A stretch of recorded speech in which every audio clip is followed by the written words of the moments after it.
Então vamos ver agora alguns detalhes sobre a geometria das proteínas, como é que podemos descrever alguns aspectos da geometria de macromoléculas, e depois vou basicamente dar-vos uma pequena introdução a algumas daquelas bases de dados que nós vimos ligadas também com o Protein Data Bank, o UniProt, Universal Protein Resource, portanto, essencialmente bases de dados relacionadas com proteínas, o PFAM, de famílias de domínios de proteínas, e depois uns esquemas de classificação estrutural de proteínas, o SCOP e o CAP. Mas vamos começar por alguns elementos geométricos. Em princípio, vocês não vão muitas vezes usar isto diretamente, mas pode ser importante para alguns problemas de processamento. Até vou dar um exemplo disto a seguir, na parte Python. E é também importante para perceberem depois algumas coisas que vamos falar mais tarde de modulação molecular, dinâmica molecular, modulação ab initio, esse tipo de coisas. Portanto, uma das características que nós podemos usar para definir a estrutura da proteína, ou para caracterizar a estrutura da proteína, se já tivermos as coordenadas, são as distâncias entre os átomos. Aqui usamos simplesmente a distância euclidiana. Desta forma, vocês já devem conhecer, fazemos as diferenças das coordenadas ao quadrado, tomamos tudo e raiz quadrada. No fundo, isto é a raiz do produto interno do vetor, com o vetor entre os dois átomos e o produto interno dele consigo próprio. Portanto, se fizerem que o produto interno, no fundo, vai-vos dar esta mesma conta. Um pouquinho mais estranho, a parte da distância entre dois pontos, penso que todos vocês já fizeram isso, tem também aqui a definição dos ângulos de ligação. Neste caso, nós vamos ter dois vetores, e o ângulo entre eles pode ser obtido a partir do produto interno que nos vai dar o cosseno do ângulo. Portanto, se nós fizermos o arco cosseno do produto interno normalizado, obtemos o ângulo. Agora, o que é isto do normalizado? Nós temos o produto interno entre estes dois vetores, que será o vetor que vai do centro até um dos átomos e do centro até outro dos átomos. Só faz sentido calcularmos um ângulo de ligação se tivermos três átomos. Este C será o átomo central, por exemplo, o oxigênio na molécula de água. O A e o B podem ser os dois hidrogénios. Então, se nós fizermos o produto interno entre estes dois vetores, o que vai da molécula de água para um hidrogênio e da molécula de água para outro, é esta expressão aqui, mas nós temos também de ter em consideração o tamanho destes vetores. Portanto, é por isso que precisamos normalizar, temos de dividir este produto interno pelo produto dos tamanhos dos dois vetores. Uma vez tendo isto, o valor que nós vemos aqui será o cosseno do θ. Quanto mais os vetores estiverem alinhados, maior será aquele valor, quanto mais estiverem desalinhados ou se estiverem antiparalelos, será um valor negativo. Portanto, com isto nós conseguimos saber entre 0 a 180 graus qual é que é o ângulo entre estes dois vetores, entre estas duas ligações químicas. Um pouquinho mais complicado ainda, mas bastante importante em proteínas, é o ângulo diedro. O ângulo diedro a definição geométrica é um ângulo entre dois planos. Mas neste caso nós temos ângulos diedros formados pela torção à volta de uma ligação. Se nós tivermos 4 átomos e os dois do meio estiverem ligados entre si por uma ligação que pode rodar, nós temos ali um grau de flexibilidade de rotação à volta dessa ligação. Como é que nós calculamos o ângulo diedro? Nós podemos calcular os vetores normais a cada plano. Para calcular o ângulo entre dois planos, calculamos os vetores normais a cada plano e depois o ângulo entre esses vetores.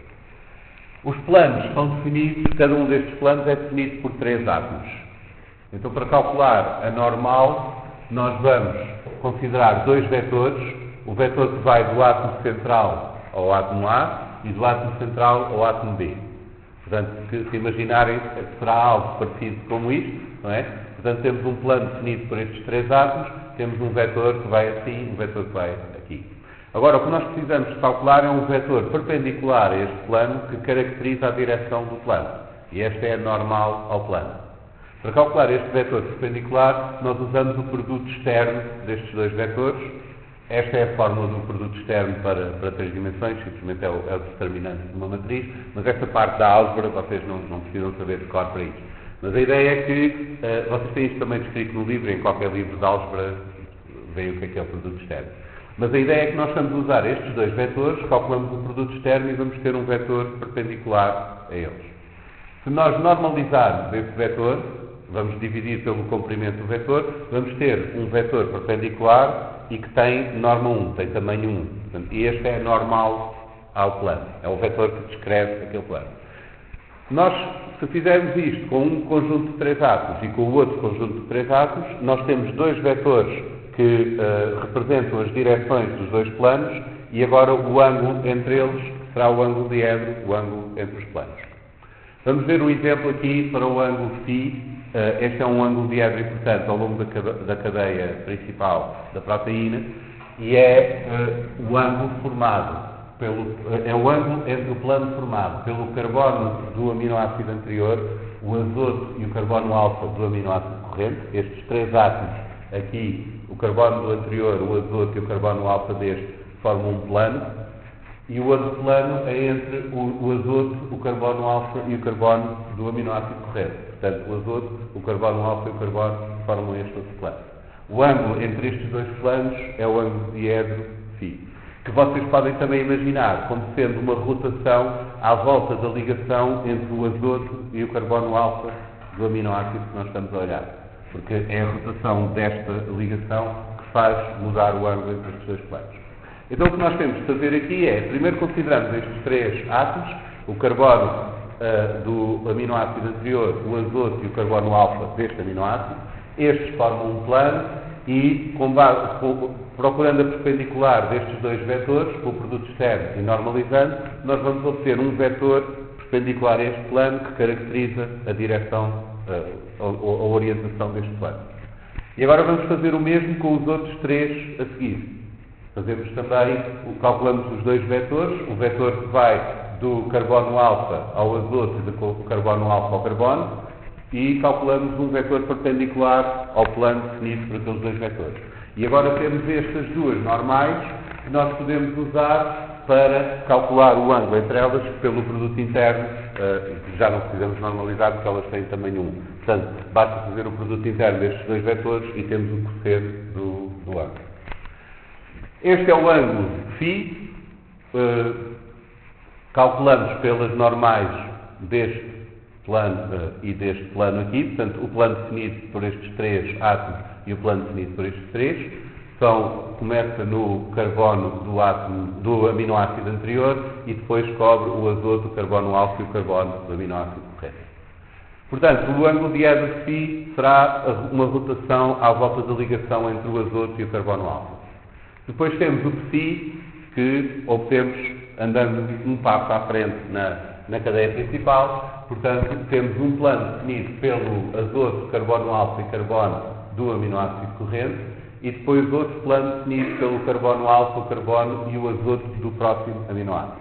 Estes dois planos, a orientação relativa entre eles, o ângulo entre eles, será o psi, o diedro psi, e é uma rotação à volta, podemos imaginar como uma rotação à volta da ligação entre o carbono alfa e o carbono do átomo que temos aqui, do aminoácido que temos aqui. Existe também outro, menos interessante, que é o ômega, que é definido,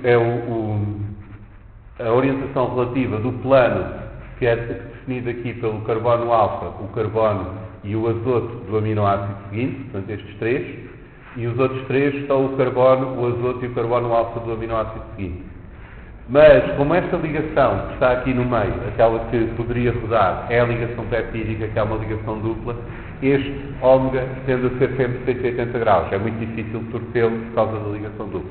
Portanto, eles acabam por estar sempre a formar este plano assim, com, no fundo, uma normal vai ficar orientada para um lado e outra normal para o outro, e eles estão a 180 graus um do outro. Portanto, estes são os 3 ângulos diedros que caracterizam a cadeia principal. 2 são relativamente flexíveis, podem rodar. Um deles, o ômega, não roda porque a cadeia peptídica é dupla. Isto leva-nos ao plot de Ramachandran, provavelmente vocês já conhecem, que é bastante famoso, que consiste em traçar, ou em representar cada aminoácido num gráfico em 2 dimensões, usando como coordenadas os ângulos φ e psi. O ômega não precisamos considerar porque é sempre 180 graus, portanto podemos ignorar isso. E podemos fazer este gráfico para todos os aminoácidos, mas dependendo das cadeias laterais, os aminoácidos terão preferência por diferentes combinações de ângulos diédros aqui. Então, quando olhamos para um caso, por exemplo, aqui a sulfoferradioxina, tem este código na estrutura, se vocês forem lá ao Protein Data Bank, tem lá uma ligação para ver os plots de Ramachandra. E temos aqui a distribuição, no caso geral, temos estas linhas de contorno que nos indicam as combinações mais prováveis de ângulos diédros Psi e Phi para os aminoácidos, no caso geral, e temos aqui uns outliers. Portanto, está-nos indicado alguns que têm umas combinações que não são normais, provavelmente provocam colisões com cadeias laterais. Mas depois temos outros casos, por exemplo, isoleucina e valina são um caso à parte, por causa do tamanho das cadeias laterais. Temos também um caso específico que é pré-prolina, são aminoácidos que estão antes da prolina, por causa a prolina tem o azoto ligado com duas ligações, ligado a 2 carbonos, e isso cria uma restrição forte nos ângulos diédros que a prolina pode ter e afeta também o aminoácido que está antes. E então, antes da prolina temos uma mancha diferente para as possíveis combinações do Phi e do Psi, que tem de ser também distinguir desta do caso geral. Portanto, tem aqui vários gráficos de vários destes plots de Ramachandra para diferentes. Por exemplo, a glicina é tão pequenina que consegue estar muito mais espalhada que os outros aqui pelo gráfico. Portanto, diferentes tipos de aminoácidos e diferentes condições levam a diferentes manchas no plot de Ramachandra com as probabilidades dos aminoácidos estarem lá. De qualquer forma, é importante vocês olharem para ver se há alguns que tenham alguma combinação estranha destes ângulos, porque pode depois dar origem a colisões de átomos. Além disso, além destes ângulos, o Phi e o Psi são bastante usados para avaliar a qualidade da estrutura, no plot de Ramachandra. O ômega tende a ser sempre 180 graus, mas além disso, podemos também ter ângulos diédros que mudam, portanto, torções nas cadeias laterais. Normalmente são representados por estes Ki, Ki1, Ki2, Ki3, mas estes dependem do aminoácido. Uns aminoácidos têm mais, outros têm menos, dependendo da cadeia lateral. Estes, o Phi, o Psi e o ômega, é que são constantes ao longo da cadeia, vocês têm que entender. Isto, por agora, é só uma ideia um pouco teórica. Daqui a umas aulas, quando formos ver, principalmente em dinâmica molecular, vemos que isto pode ser usado para termos uma representação mais compacta, digamos assim, da estrutura da proteína. Porque em vez de termos as coordenadas de todos os átomos, nós só precisamos de representar estas rotações para explorar as conformações possíveis da proteína. Além disso, assim, podemos ter algumas deformações nos ângulos e assim, mas podemos avaliá-las por aqui. Mas vamos ver agora então estas bases de dados às quais vocês têm ligação a partir do Protein Data Bank e que no fundo convém considerarem como um todo quando estão a trabalhar com proteínas, porque vocês têm muita informação interligada nestas várias bases de dados. A mais fundamental aqui é esta UniProt, que é um recurso, um repositório bastante extenso de informação acerca de sequência e função de proteínas. Isto é uma colaboração do Instituto Europeu de Bioinformática, o Instituto Suíço de Bioinformática e o Protein Information Resource, e essencialmente o que tem é informação de sequência de proteínas e anotações com a função das proteínas. Isto é a entrada do site, tem aqui vários sub-bases de dados, pertencem ao UniProt. Aqui tem o SwissProt e o Tremble. O SwissProt tem sequências de proteínas anotadas e revistas manualmente, portanto, confirmadas por dados experimentais, por alguém que anda a curar esta base de dados. O Tremble tem sequências de proteínas, tem muito mais, este tem 500 mil, este tem 80 milhões, o Tremble, mas são de tradução automática a partir de sequências de genes. Portanto, sempre que os genes são identificados ou potencialmente identificados na sequenciação do genoma, entram para o Tremble as traduções das proteínas mais prováveis a partir deste género. Portanto, esta tem muito mais sequências, mas estas não são confirmadas manualmente, portanto, não têm o mesmo nível de confiança do que as do SweetProt. Depois, tem algumas bases de dados bastante convenientes, por exemplo, o UniRep tem sequências representativas de clusters, de grupos, sequências de proteínas, agrupadas a diferentes níveis de identidade. Isto é importante porque, se vocês quiserem fazer alguma análise mais estatística ou de famílias de proteínas, há um problema muitas vezes, de redundância nas sequências que temos, que podem não refletir mesmo a sequência das proteínas na natureza, mas refletir mais, por exemplo, o interesse dos investigadores. Podemos ter imensas proteínas praticamente iguais de organismos patogénicos, porque há muita gente a investigar nisso, mas depois faltam-nos imensas proteínas que até podiam ser mais diversas, mas em fungos da terra ou coisas assim que ninguém quer saber deles. Portanto, se vocês olharem mesmo para uma base de dados mais crua, como esta do Tremble, vão ter muitas coisas repetidas que não vos transmite necessariamente uma ideia correta da diversidade do que existe na natureza, mas é mais o resultado do que é que as pessoas andam a investigar. O UniRep permite resolver um pouco esse problema, agrupando aquelas que são muito parecidas, e vocês podem ir buscar aqui, por exemplo, sequências representativas das proteínas todas que existem, mas agrupadas a um nível de 80% de identidade. Quer dizer que vocês só têm uma proteína para cada grupo que tenha 80% de identidade entre si, independentemente do tamanho desse grupo. E então conseguem ter uma ideia melhor da diversidade das sequências, menos afetada por essas diferenças de tamanho. Também pode ser importante tirarem essa redundância para alguns tipos de análise, portanto aqui o UniRep tem uma base de dados calculada, agrupando proteínas, sequências parecidas e escolhendo representantes desses grupos. Depois tem aqui o UniPar, que é essencialmente um repositório de identificadores únicos para sequências de proteínas, independentemente da origem. Portanto, a mesma sequência tem um identificador único, independentemente do organismo de onde vem. Depois tem ligações para proteomas. Proteomas dão-nos informação acerca dos conjuntos de proteínas que são expressos num dado organismo. Portanto, vocês podem ir ao contrário, ir pelo organismo e ver tudo o que está lá, se conhece, está lá a funcionar no organismo. Portanto, como veem, isto são diferentes, no fundo são diferentes perspectivas do mesmo conjunto de dados. Nós temos um grande monte de sequências, mas estamos a organizá-las de formas diferentes. E depois, enfim, tem aqui mais ligações para bases de dados específicas sobre proteínas relevantes para certas doenças humanas, localização celular de certas proteínas e assim por diante. Portanto, basicamente, este UniProt não tem muito a ver com a estrutura em si, mas é um repositório de sequências de proteínas associadas à função e organizadas de várias maneiras diferentes. Portanto, se estiverem a trabalhar com sequências de proteínas, este pode ser um recurso bastante útil para vocês. Mas depois, mais interessante agora aqui para a parte estrutural, é o que é que podemos fazer a partir disso. E este é o Protein Families, é baseado naquela base de dados no UniProt, mas o PFAM o que faz é tentar identificar famílias de domínios.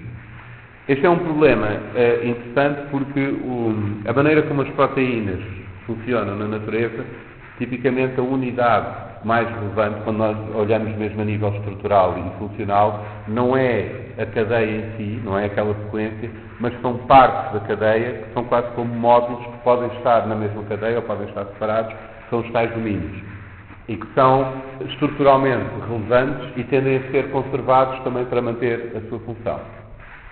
O que o PFAM faz é usar os modelos ocultos de Markov, que nós vimos a semana passada, e usa este programa, o Hammer, para agrupar as proteínas em famílias de domínios. Não é com a sequência toda, mas identifica-os a partir daqueles domínios mais conserváveis e agora cria famílias desses domínios e associa a cada um desses domínios todas as proteínas que têm esses domínios. Há dois níveis de fiabilidade aqui no PFAM. O PFAM-A é analisado por peritos, portanto tem curação manual. O PFAM-B é gerado automaticamente. Portanto, é mais fácil pôr os algoritmos a correr e criar essas famílias, depois ir lá alguém ver aquilo com um pouco de cuidado para ver como é que as coisas estão a correr, é mais difícil e mais trabalhoso. Portanto, tipicamente, o PFAM-B abrange muito mais famílias, mas é menos fiável do que o A.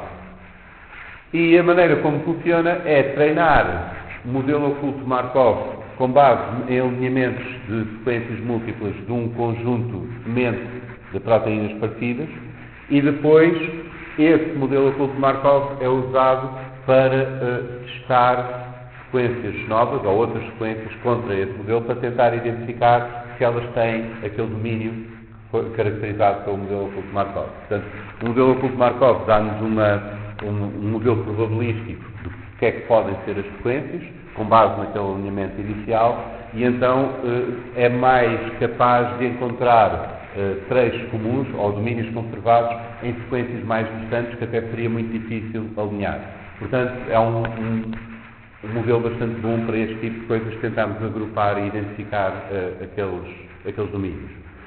Se uma sequência que nós encontramos se ajusta a mais do que um destes modelos que nós temos a caracterizar as famílias, então essas famílias são agrupadas em clãs. Portanto, clãs são famílias diferentes com os seus modelos característicos, mas que têm proteínas em comum que se encaixam bem naquele domínio em ambas. Portanto, no fundo, existe na natureza algo que está intermédio entre aquelas diferentes famílias.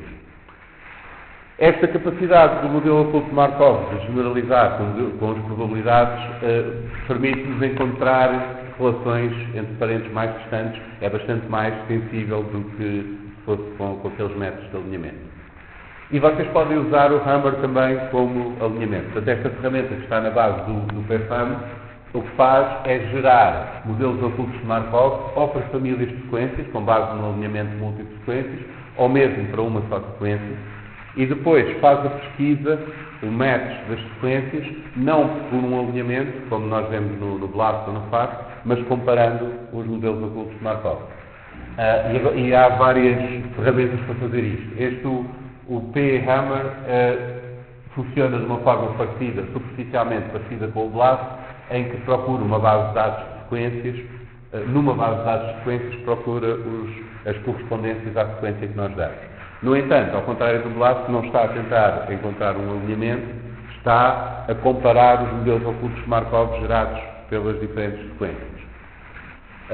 O Jackhammer faz a mesma coisa, mas iterativamente, parecido com o PsyBLAST, vai acumulando as sequências, recalculando o modelo oculto de Markov e progredindo iterativamente, mas depois temos estes, o Scan e o Search, que neste caso, permite procurar com uma sequência quais são os modelos ocultos de Markov mais próximos dessa sequência.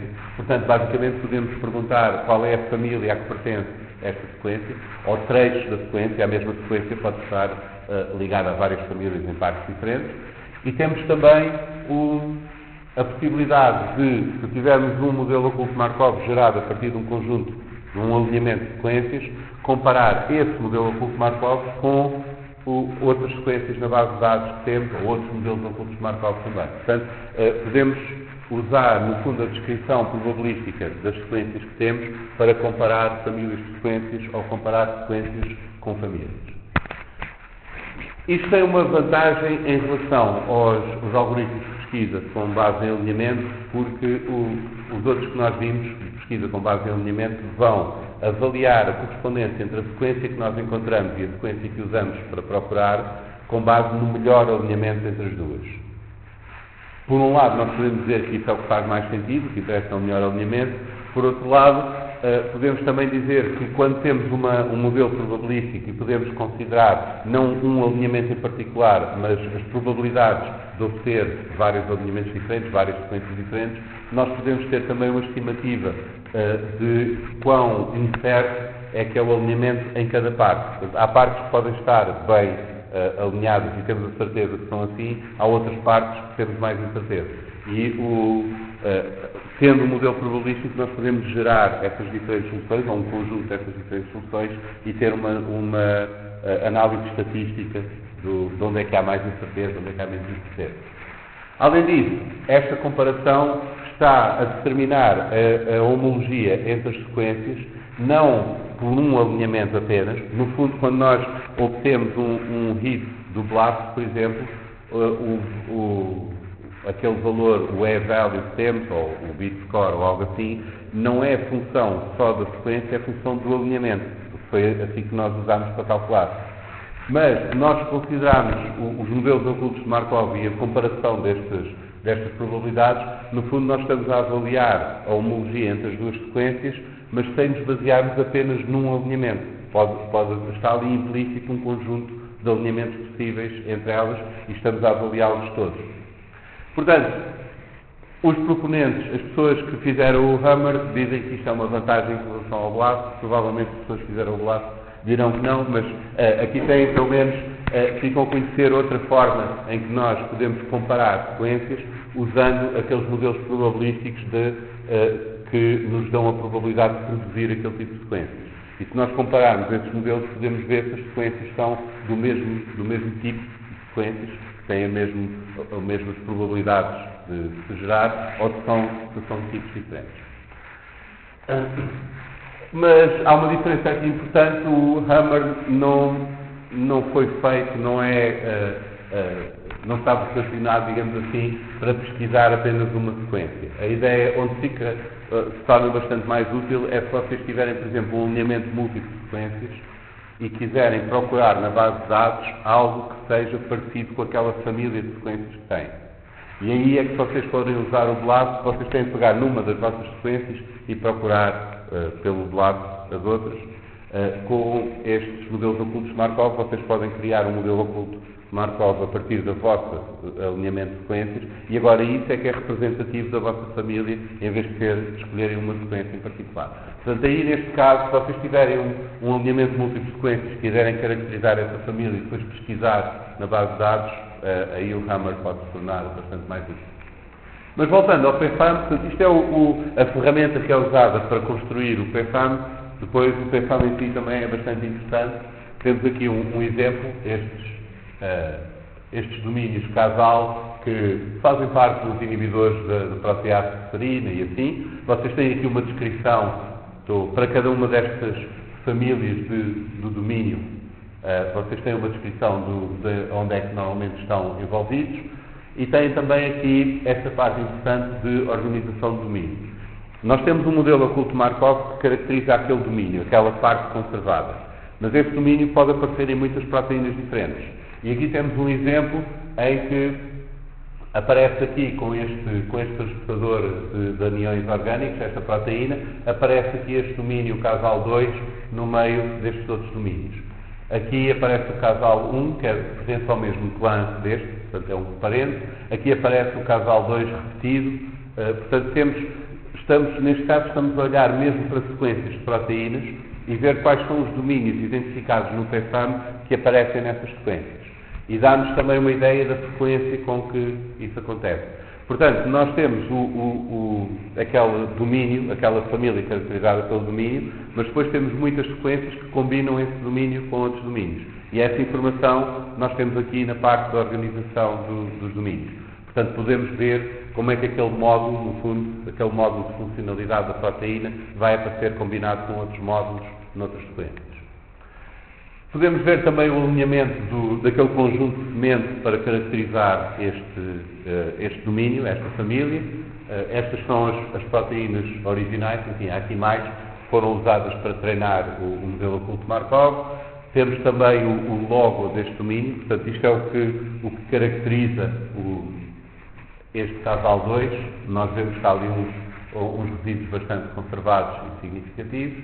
Temos a árvore filogenética daquela família de proteínas que usaram para caracterizar o domínio e também a distribuição nas espécies. Portanto, nós podemos ver em que espécies diferentes é que aparece este domínio e em quantas sequências é que estão. Nós podemos organizar aqui as fatias da pizza pelo número de espécies ou o número de sequências que encontramos, mas podemos ter uma ideia da distribuição nos organismos. Outra parte interessante também aqui no PFAM são as interações entre este domínio e outros domínios. As interações são mesmo estruturais, são uma estrutura 3D, os contactos entre este domínio e domínios diferentes. E aqui temos 6 interações nesta família, no casal 2, com estes 6 domínios diferentes e que são calculadas, são determinadas por este servidor, o IPFAM, das interações. Portanto, o que isto faz, essencialmente, é percorrer o Protein Data Bank, encontrar aquele domínio em todas as estruturas que são conhecidas e depois ver se na unidade biológica nós temos uma interface entre este domínio e outros domínios conhecidos no PFAM. Portanto, estão a ver aqui que, para já, estes domínios conservados que no PFAM são identificados a partir da sequência, criando aqueles modelos ocultos de Markov, têm geralmente uma correspondência forte com domínios estruturais bem identificáveis na estrutura, porque é precisamente por isso que eles são conservados nas sequências. E além disso, como temos bastantes estruturas também, cerca de 120 mil no Protein Data Bank, temos informação acerca de quais são os domínios que preferem andar encostados com outros domínios, ou que costumam fazer isso, fazer essa interação, e essa informação depois é posta também no PFAM. Vocês podem ter informação acerca dos contactos estruturais entre os vários domínios. Portanto, isto acaba por ser tem também aqui um resumo das estruturas que existem no Protein Data Bank que têm este domínio que nós estamos a ver. Notem que o PFAM usa muito mais sequências do que estruturas que existem no Protein Data Bank, mas depois há várias estruturas que podem ter aquele domínio que vocês estão aqui a considerar. E podem ter esse domínio combinado com outros domínios também, não é? Portanto, não estamos a falar, a família que está aqui, este do casal 2, não é uma família de sequências, é uma família de um pedaço da sequência que depois pode estar combinada com outros domínios em proteínas diferentes. Mas, essencialmente, o que vocês têm aqui é imensa informação interligada e cruzada e que torna este recurso bastante útil se vocês estão a estudar alguma proteína. Por exemplo, uma proteína nova podem procurar contra esta base de dados para ver se há domínios conhecidos e que possa dar uma ideia da funcionalidade da proteína.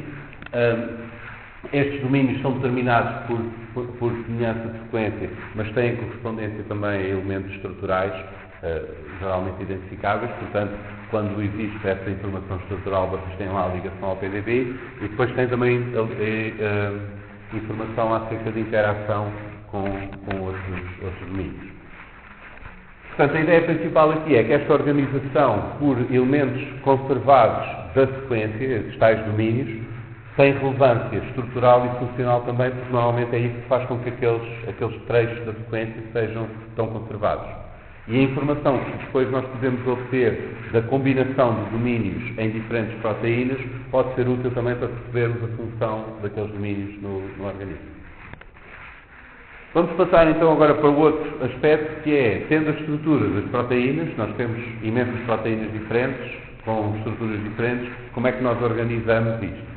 E estas duas bases de dados, ou dois sistemas de organização, o SCOP e o CAP, são exemplos de tentativas de organizar as estruturas de proteínas. O SCOP tem como no topo da hierarquia, portanto, as classes mais abrangentes, eles chamam-lhes classes mesmo, e são determinadas manualmente. Portanto, esta separação foi escolhida pelos organizadores do SCOP e são, por exemplo, proteínas só com hélice alfa, proteínas só com folhas beta, proteínas com uma mistura de dois, multidomínios e assim por diante. Portanto, esta é uma organização, mais ou menos, é uma organização manual ao nível da classe nestes grupos grandes. Depois temos o fold, em que dentro de cada uma destas classes, também manualmente vão separar, considerando a forma como as estruturas, os elementos de estrutura secundária estão organizados.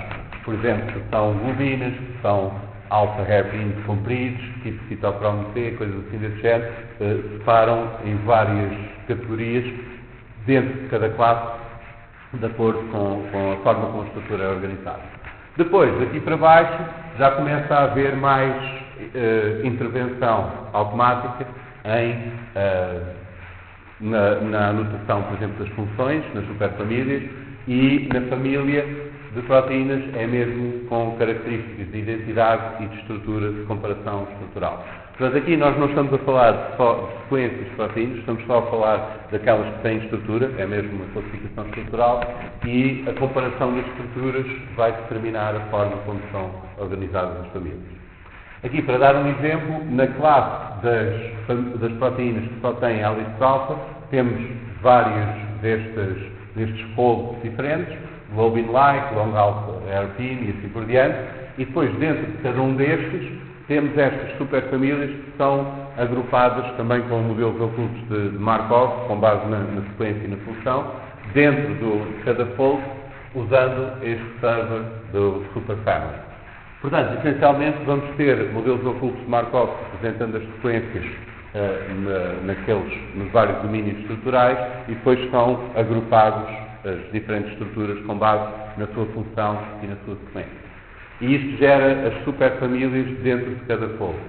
Depois, as famílias em si são agrupadas por identidade de sequência, tudo o que tem 30% ou mais de identidade de sequência e estrutura muito semelhante, são agrupadas em famílias. O CAS é outro esquema de classificação, tem este nome por causa da hierarquia Class, Architecture, Topology e Homology Superfamily, mas no fundo funciona de uma forma semelhante ao SCOP. Nas classes tem alfa, beta e alfa mais beta, por exemplo, na composição de estrutura secundária. Depois, na arquitetura, também é atribuído manualmente. Na arquitetura, considera-se a orientação espacial dos elementos de estrutura secundária, mas ignorando como é que eles estão ao longo da cadeia. Portanto, só interessa como é que os elementos de estrutura secundária ficam no espaço, não interessa por onde é que a cadeia passa. Depois, dentro de cada uma dessas arquiteturas, a topologia já vai separando diferentes categorias, aqui na topologia, de acordo com a conectividade dos vários elementos de estrutura secundária. Finalmente, esta parte da superfamília homóloga já é feita automaticamente e depende de identidade de sequência ou este for de alinhamento de estrutura, que eu vou falar melhor, mas essencialmente este é um programa de alinhamento estrutural que depois vai dar uma pontuação na comparação das duas estruturas. Eu vou falar mais sobre comparação de estruturas na próxima semana. E aqui, só para dar um exemplo, nós temos estas classes, principalmente beta, principalmente alfa, mistura de alfa-beta. Por exemplo, aqui na alfa temos estas arquiteturas diferentes. A arquitetura olha para a configuração espacial destes elementos, portanto, neste caso das hélices alfa, temos este ferradura, este fecho para cima e para baixo, este solenoide, mas não distingue de acordo com a configuração espacial dos elementos de estrutura secundária, mas ignora como é que eles estão ligados ao longo da cadeia. Portanto, tanto faz se a cadeia está a passar assim, se está a passar ao contrário, se este liga ali e depois cruza com o outro, ou algo assim, é indiferente. Só interessa como é que estes elementos estão no espaço. Depois, dentro de cada arquitetura, é que se separa diferentes topologias. Notem que nestas topologias todos têm esta organização espacial das cadeias, das hélices alfa, portanto pertencem todos à mesma arquitetura. No entanto, em topologias diferentes, a conectividade dos elementos está diferente. A maneira como eles estão organizados ao longo da sequência não é a mesma. E é isso que depois distingue topologias diferentes. E depois temos as famílias que são determinadas já constitucionalmente pela sobreposição das estruturas, pela comparação das estruturas. Resumindo, aqui tem desculpa. Sim, é isso. Vimos primeiro a parte dos ângulos diesos, a parte das distâncias e ângulos de ligação é relativamente simples, mas os ângulos diesos são um pouco mais complicados, mas muito importantes para a caracterização das estruturas de proteínas, principalmente ao longo da cadeia principal, para avaliar as estruturas, para ver se há alguma coisa ali estranha. Portanto, convém que vocês tenham uma boa ideia de quais é que são esses ângulos diesos importantes na cadeia principal e uma noção de como é que eles são calculados. Depois vimos estas bases de dados de proteínas e a forma como elas estão interligadas. Temos na base o UniProt, que tem essencialmente dois níveis, um nível de sequências de proteínas que é curado manualmente, cerca de 500 mil sequências de proteínas. Tem um outro nível, aquele do Scramble, de tradução automática de sequências de ADN, Portanto, como vocês sabem, é muito mais fácil sequenciar ADN do que proteínas, portanto, nós temos imensa informação de sequências de ADN e aqueles 80 milhões de sequências de proteína é essencialmente aplicar uns scripts para traduzir o ADN para a proteína e temos agora aquelas sequências. Essas são organizadas, essa informação de sequência e função está organizada de várias maneiras diferentes, agrupando proteínas muito parecidas, agrupando-as por sequência independentemente do organismo e assim por diante, e que depois serve de base para bases de dados como o PEFAM, que pegam em todas aquelas famílias, tenta caracterizá-las, e no caso do PEFAM, um ponto importante aqui é que nós não estamos a agrupar sequências em si, no sentido químico, que temos a proteína toda, mas apenas aqueles trechos correspondentes a domínios, as zonas conservadas, que depois podem estar em várias combinações em proteínas diferentes. Portanto, o PFAM dá-nos esta noção do que é conservado, que tem relevância estrutural e funcional, e de como é que isso está combinado depois com outras proteínas, com outros domínios na mesma proteína, ou mesmo com outras proteínas por interação em estruturas quaternárias. E depois vimos a classificação estrutural, o SCOP e o CAP. Vocês têm aqui no Structural Bioinformatics, no capítulo 7, sobre aquela parte da geometria das proteínas, tem bastante detalhado, e estas secções 3, 2, 3, 3, 2, 4 falam sobre a classificação estrutural.